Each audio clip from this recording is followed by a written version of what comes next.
What's up, ladies and gentlemen, and welcome to another Raw Talk.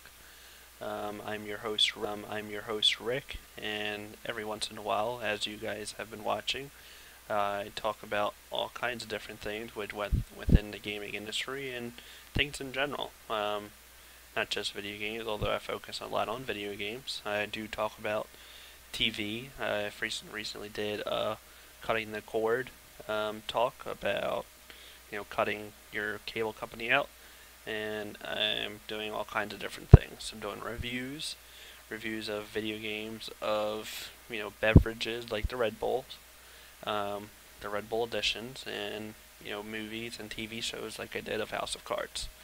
If you like that, make sure you subscribe to my channel and the description below.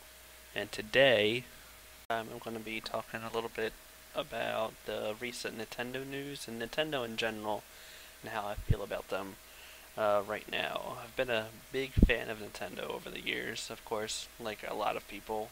Some of my first gaming experiences started with Nintendo.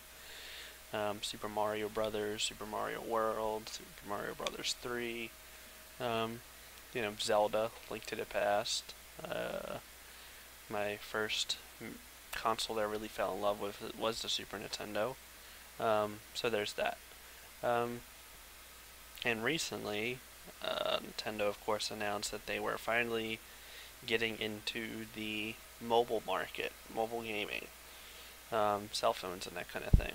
And I mean, I think everybody saw this coming eventually. It took them a little bit longer than people may have thought, but it seems that Nintendo's games are kind of tailor-made. I mean, they've been in the portable business since, they've pretty much been in the console business with the Game Boy. So, there are a lot of their franchises, Pokemon, and, they've always had, solid foothold in portable gaming. And I think mobile games is just another step forward. Now, the thing about that is, the unintuitive interface of touchscreen gameplay, which only works for, a number of different genres and that kind of thing. But hopefully, Nintendo is savvy enough, and they'll come up with something to come up with a way to integrate, their franchises with the mobile gameplay and, touchscreen gameplay, which they've already started doing with the Wii U anyway. With the Wii U gamepad. It's not that difficult to make a RPG like Pokemon work on a mobile platform like a touchscreen cell phone. So I mean that's lots. There's tons of money for them to make in Pokemon on mobile market, and any other franchise they plan on putting there. But I think Pokemon. That's where Pokemon always lived the most is in their portable gaming, portable game consoles like the 3DS and the Game Boy Color and all that. So I thumbs up for me for that one. I hope to see how that pans out, and if in the future. Apparently, it's going to be starting this year in the fall is when we're supposed to be seeing the first mobile games from Nintendo. In their partnership with the DNA. It was the Japanese mobile game developer that they're apparently partnering with to bring their franchises to mobile games or mobile cell phones and that kind of thing. Other than that, we also received news that Nintendo was already planning on uh, their new console, which isn't much of a surprise either.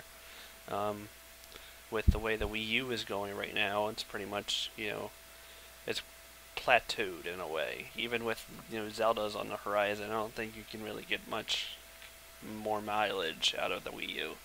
So I think it's good to kind of cut their losses with the Wii U and move on to something else. Hopefully something more powerful and something that's more in line with what we're going with the PS4 and the Xbox One. Because who wouldn't want to see Nintendo franchises on a more powerful console? But also, It gives them the opportunity to bring in more third-party developers, which is major their major weakness right now. Because Nintendo, the Wii U, I have a Wii U, and I love it for what it is, but it's not a primary console. It's very much a um, supplementary console, that you play when you need something else.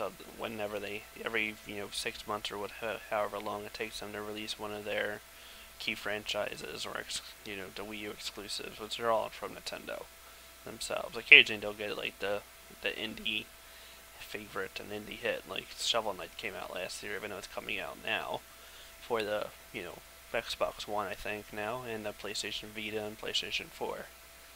Um, so, I mean, Nintendo has always had some third party support that only they got. Resident Evil 4 came out for the GameCube when the GameCube was kind of waning in popularity. It was exclusive for them. So, I mean, they have a track record of bringing some major franchises over, but even the Wii U hasn't done much in the way of that since it's been released. So hopefully we'll be seeing more that soon. Apparently next year we'll be hearing more about it. So if not a 2016 release, 2017 definitely is what we're looking at for, I think, a new Nintendo console. But Nintendo in general has always been a kind of frustrating company because I love them so much and I want them to kind of come back to prosperity. But they've always been frustrating to me because they've always been slow to react to things. And as far as gameplay goes and creating games, they've always been able to, of course, evolve and be a trendsetters in terms of they are what people use for inspiration in a lot of ways. But they've also, with online gaming and that kind of thing, there's so many opportunities for them with online gaming, but they never seem to take advantage of it. Recently, Mario Party 10 came out, and from what I understand, has, if any, I don't even think it has any online support. And I know a lot of people argue that Mario Party is a couch game. Everybody's in one room, but people get older, and with especially Mario Party 10, the Wii U isn't being sold to children. It's being sold to core gamers, and if you're going to release a game for core gamers like Mario Party 10, I think you have to kind of cater to them. And core gamers these days, they don't play in the same room. There's not a lot of opportunity. A lot of core gamers are older, and the 25 and up, 20s and up range. So I think you have to kind of integrate. If you want your game to be successful, I mean, Mario Party could be a platform that people, play with online. But if you want that to be a success, then you have to be able to give people a way of playing together, rather than, outside of just the living room, which there's not always opportunity for in the living to have people, all your friends in one place. Different places, you have a lot of more opportunity for gameplay. So I would have hoped that they would have learned something about that, especially with Super Smash Brothers and the way that online has been received. But who knows? Maybe next time, Nintendo. Nintendo also revealed that they were going to be releasing a new, Nintendo network. They already have their own Nintendo network, but they'll be releasing an evolution of Club Nintendo, and apparently it's going to be integrated with PC and also as well as their consoles, like the Wii U and the 3DS, which is exciting. It's about time they kind of start doing that kind of thing. Hopefully we'll be able to see virtual console games appear on PC, which they've already been, through emulators and ROMs and that kind of thing. I think that's a market for them. So it looks like that Nintendo is finally starting to kind of steer the ship in the direction towards their future, and I look forward to keeping an eye on them. Hopefully we see progress from Nintendo, progress which they've been not doing a lot of over the past few years. So that's my thoughts on Nintendo.